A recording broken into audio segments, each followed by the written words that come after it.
Well, we've had the Fuel EX in Bible before, haven't we? Mm-hmm.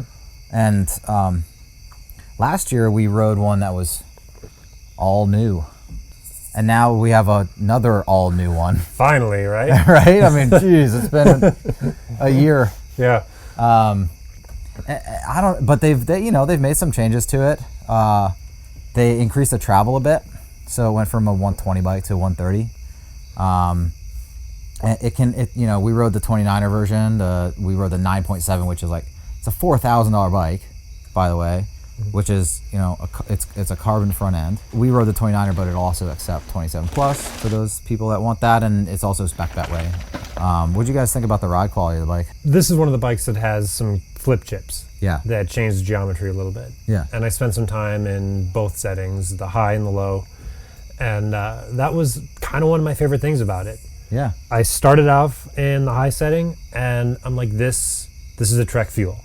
Like, this is something with kind of a cross-country pedigree, and it's efficient and comfortable, and I feel like I'm on a Trek Fuel. Yeah, and then for sure. Yeah. Then on my second run, I flipped it to low. Yeah, to low. And man, the music got a little bit louder, my folks got a little angrier. Man, it really checked all the boxes for me.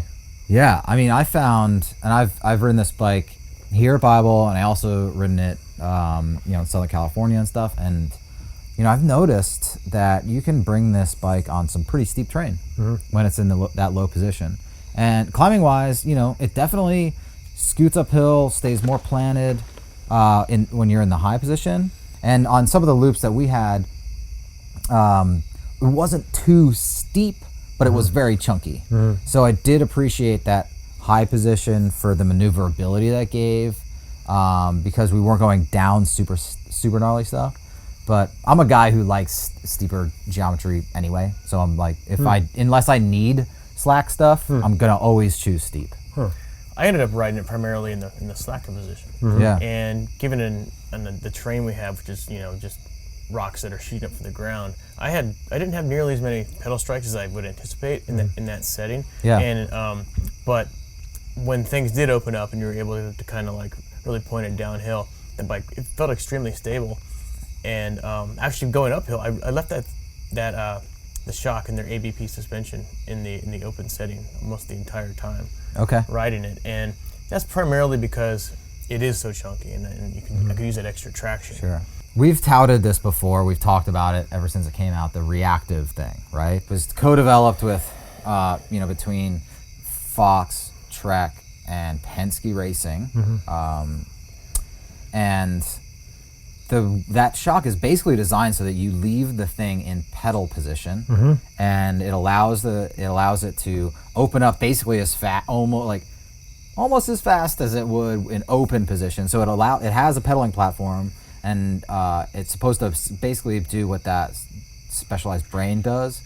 But I find that it's so quick, and I don't have to ever switch it to open mode. Whereas on most bikes, I would always do that. I would go back and forth between pedal mode and open mode, and on this one I can just leave it. And even we're hitting, it's going from smooth to square edge, and I don't feel like a spike in the suspension. Well, so one of the big changes to all of the bikes that Trek has released this year, all the mountain bikes that they've released this year anyway, is this knock block thing. They redesigned the down tube to be perfectly straight. It's a huge diameter down tube, and it's straight instead of having that bend at the top. And the bend at the top usually accounts for clearance for the fork top caps and things, like the crown of the fork, so that when if you spin the bars 180 degrees, they won't slam into the side of the bike. I thought it would affect me on the trail, but it didn't. I never knocked my block. Has anybody tested this to failure? What happens in a crash? When you crash? Yeah. If you knock the knock block, you can knock it, and I've done it. Or also, I've crashed pretty hard on it. I've knocked it, and the down tube still has some protection on it. So you're when the fork does end up hitting the frame, it's hitting a piece of protected. It's hitting like a bumper. You can definitely out crash the knob block. Okay. Yeah. Yeah. So this is their entry level carbon Fuel EX at $39.99.99. I have to say, like, the value of this thing is pretty insane. Last year we had an aluminum version of a Fuel EX, and it was the same price, $4,000. Now we're getting a carbon version. I don't know. I mean, all in all, I just think that this bike is just one of the more well-rounded bikes out there. I felt like it climbed insanely well, was equally matched on the downhills, and it has pretty insane value as well. I mean, maybe it needs a couple upgrades, but like, it's a carbon frame bike and it's ready to go. Yeah. So let's go ride it again tomorrow, shall we? We shall. All right.